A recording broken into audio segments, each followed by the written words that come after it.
नमस्कार, राम राम। दिल्ली एनसीआर वाले भूकंप के झटके यदि आपने भी महसूस किए हैं तो ये जानकारी आपके लिए है। आपके मन में भी जरूर आया होगा कि दिल्ली वाले भूकंप की तीव्रता सिर्फ 4, तो आवाज इतनी भयानक क्यों आई। देखिए, दिल्ली के भूकंप की चर्चा हर जगह हो रही है। आमतौर पर भूकंप तीव्रता और झटके के लिए ही जाना जाता है, लेकिन दिल्ली एनसीआर में 17 फरवरी को सुबह आए भूकंप के बाद हर जगह इस खतरनाक भूकंप के झटकों के साथ उस आवाज की हो रही है जिसने लोगों को डरा दिया।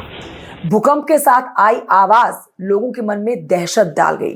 दिल्ली एनसीआर में सुबह 5:37 पर भूकंप के झटके महसूस किए गए, जिससे लोग सुबह सुबह नींद से उठ के घरों के बाहर निकल आए।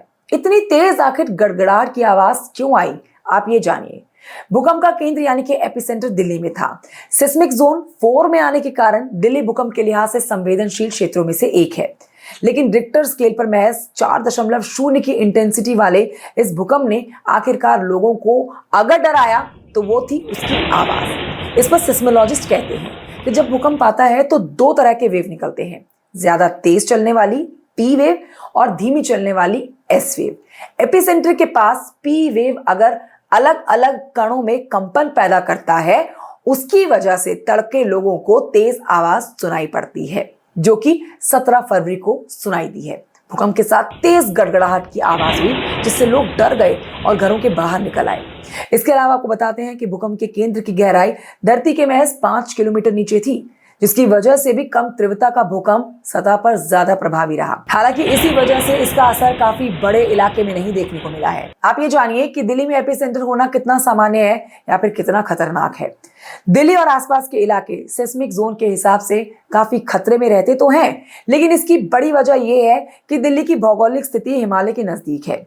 जम्मू और कश्मीर, हिमाचल प्रदेश, उत्तराखंड और उत्तर पूर्वी भारत के इलाके भूकंप के हिसाब से सबसे ज्यादा खतरनाक इलाकों में आते हैं, क्योंकि दिल्ली की दूरी उत्तराखंड और हिमाचल प्रदेश जैसे इलाकों से काफी ज्यादा दूर नहीं है। इसीलिए यहाँ पर हिमालय के क्षेत्र में आने वाले बड़े भूकंप का असर ज्यादा रहने की आशंका होती है। इसीलिए लोग दिल्ली के जो हैं वो डरे हुए हैं, जो 17 फरवरी को भूकंप के झटके महसूस किए गए हैं।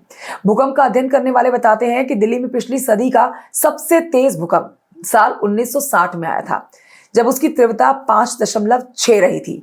इसके बाद जब भी भूकंप आते हैं तब उसकी तीव्रता कभी भी रिक्टर स्केल पर 5 से ऊपर नहीं जाती है। साल 2020 में भी एक के बाद एक भूकंप के केंद्र दिल्ली की ओर रहे हैं, लेकिन उनकी तीव्रता कभी भी 4 से अधिक नहीं रही है। क्या आपको भी लगता है आफ्टर शॉक आ सकते हैं? आप भी ये सोच सोच के डर रहे हैं, तो आप इस पर ये जानकारी ले लीजिए कि आमतौर पर एक बड़े भूकंप में काफी एनर्जी बाहर निकलती है। देखिए, एक बड़े भूकंप के बाद जो बची कुची एनर्जी प्लेट्स में रह जाती है, वो धीरे धीरे आफ्टर शॉक के तौर पर निकलती है। बाद में आने वाले झटकों की तीव्रता मुख्य भूकंप की तुलना में 1 से लेकर 1.5 तक रिक्टर स्केल पर कम होती है। दिल्ली में आया भूकंप हालांकि मध्यम दर्जे का भूकंप था, लेकिन इसकी तीव्रता इतनी अधिक नहीं थी। इसके बाद कोई झटका आमतौर पर आने की आशंका नहीं है, लेकिन फिर भी केंद्र सरकार की तरफ से अपील की गई है दिल्ली वासियों से कि भूकंप के झटके दोबारा से यानी कि आफ्टर शॉक के रूप में दोबारा से महसूस किए जा सकते हैं, इसीलिए सावधानी बरतें। यदि भूकंप के झटके आप भी महसूस करें तो डरने की जरूरत नहीं है। आप लंबी गहरी सांस लीजिए और घरों से बाहर निकल आइए। जानकारी कैसी लगी आपको कमेंट करके जरूर बताइएगा। इसी तरह की महत्वपूर्ण जानकारी हम आप तक पहुंचाएंगे। फिलहाल दीजिए मुझे इजाजत। जय श्री कृष्णा, राधे राधे।